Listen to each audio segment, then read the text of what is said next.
Les chantiers navals de la Grao de Valencia sont quelques bâtiments industriels, construits dans le gothique du XV siècle valencien, l'augmentation de l'activité portuaire voire que la nécessité pour certains lieux appropriés pour la construction et la réparation des navires, aussi bien en ce qui concerne les engins et dépôts de marchandises. À cet égard, le conseil municipal a accepté sur 27 août 1338, des fonds collectés en contribution à construire un bâtiment afin de servir comme une pépinière d'avirons et autres gréements des navires. Ceux-ci étaient les premiers chantiers d'El Grao, ignorer ses plans et leur taille de mise en page et d'élévation. Les chantiers navals pourraient acquérir sa disposition actuelle en usine et déclenchés par l'accord, sur ces travaux de réparation et d'application, adoptés par des jurys de Valencia le 12 août 1500.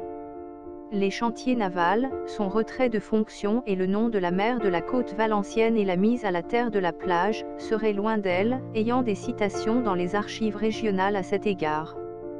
Il se compose de 5 nefs parallèles, de forme rectangulaire, environ 10 par 48 mètres.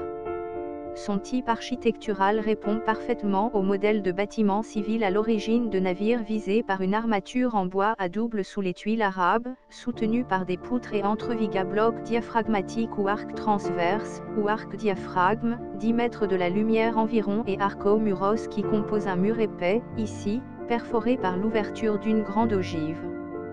Les chantiers navals devraient être construits à des époques différentes, mais les gargouilles gothiques ne suggèrent pas de travail très retour à ses origines. Ils servaient non seulement pour le commerce, également à construire des navires et des galères et de la défense contre les pirates barbaresques. Après la guerre de la succession d'Espagne, des agents de Philippe V saisit et le bâtiment, en passant plus tard à stocker le sel et autres choses, jusqu'à ce qu'en 1802 ils reçurent, en paiement des dettes de la contribution de la municipalité, pour le trésor royal, et l'État, en septembre 1849, a vendu les corps de 5 personnes, conduisant à sa division et loués séparément individuellement. Le second bateau a été utilisé comme un film en 1915.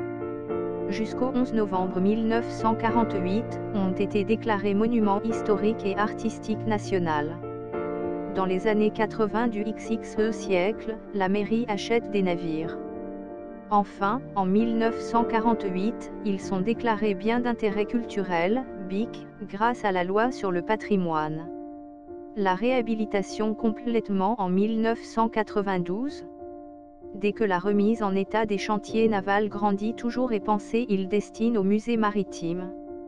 Un musée maritime en 1971 est ouvert à titre provisoire depuis le 11 décembre 1974, dans le sous-sol des tours de Serrano.